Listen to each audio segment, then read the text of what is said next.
Volkswagen நிறுவனம் நேற்றைய தினம் அவங்களுடைய சோஷியல் மீடியா பேஜஸ்ல போலோவோட 50 இயர் செலிப்ரேஷன்ஸை வெளியிட்டிருந்தாங்க. Volkswagen போலோ 2010 ஆண்டு இந்தியாவில் அறிமுகப்படுத்தப்பட்டதுல இருந்து டிரைவிங் பிளஷரை இந்தியாவில் ரீடிஃபைன் பண்ணிருக்கு அப்படின்னு தெரிவிச்சிருந்தாங்க. பெர்ஃபார்மன்ஸ் ஹேட்ச்பேக்கு இது ஒரு கோல்டு ஸ்டாண்டர்டை செட் பண்ணிருக்கு அப்படின்னு தெரிவிச்சிருந்தாங்க. இந்த பதிவோட கமெண்ட் செக்ஷன்லயே Volkswagen போலோவோட லவர்ஸ் பலரும் Volkswagen போலோவை எப்போ மறுபடியும் திரும்பி கொண்டு வருவீங்க அப்படிங்கிற கேள்வியை எழுப்பியிருந்தாங்க.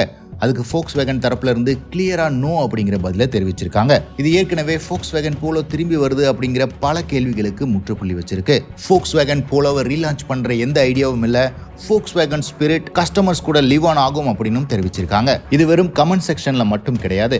Volkswagenோட பிராண்ட் டைரக்டர்ட்டையும் இந்த கேள்வி எழுப்பப்பட்டது. Volkswagen இந்தியாவோட பிராண்ட் டைரக்டரான ஆஷிஷ் குப்தா அவர்கள் போலோவுக்கு இந்தியன் மார்க்கெட்ல ஹை டிமாண்ட் இருக்கிறத அக்செப்ட் பண்ணாரு. பட் இந்தியாவில் கரண்ட் ஜெனரேஷன் போலோவை கொண்டு வராததுக்கு ரீசன்ஸையும் குறிப்பிட்டிருந்தாரு. அதுல முக்கியமான ரீசன் இந்தியாவில் மட்டும்தான் யூனிக்கான சப் 4 மீட்டர் லா இருக்கிறதா குறிப்பிட்டிருந்தாரு. இதன் காரணமா லேட்டஸ்ட் ஜெனரேஷன் போலோ இந்த சப் 4 மீட்டர் கேட்டகரிக்குள்ள வராதனால இந்த காரை டைரக்டா இந்தியால கொண்டு வர முடியல அப்படின்னு தெரிவிச்சிருந்தாரு. சரி, மாடிஃபை பண்ணி 4 மீட்டருக்குள்ள கொண்டு வந்து லான்ச் பண்ணலாம் அப்படின்னா அதற்கான காஸ்ட் ரொம்ப அதிகமா இருக்கும். மேலும் இந்தியாவை பொறுத்த வரைக்கும் ஹேட்ச்பேக்ஸ் அப்படிங்கறதே ஒரு டையிங் செக்மெண்டா இருக்கு.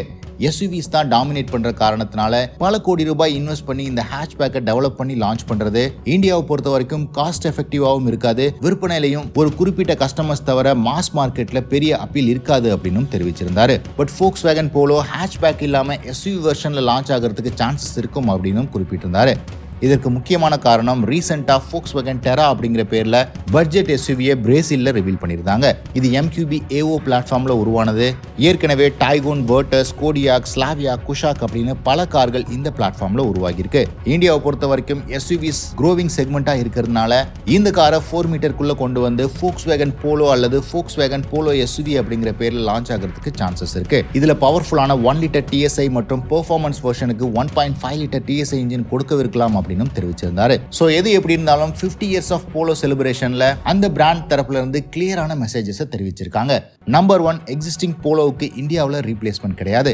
அவங்க புதிய போலோ கார் மாடலையும் லான்ச் பண்ண போறது கிடையாது. எஸ்யூவி வெர்ஷனை எதிர்பார்க்கலாம். அதுவும் 2025 இறுதி அல்லது 2026 தான் எதிர்பார்க்க முடியும். உங்களை எத்தனை பேர் Volkswagen போலோவை மிஸ் பண்றீங்க அப்படின்னு கமெண்ட் செக்ஷன்ல பதிவிடுங்க.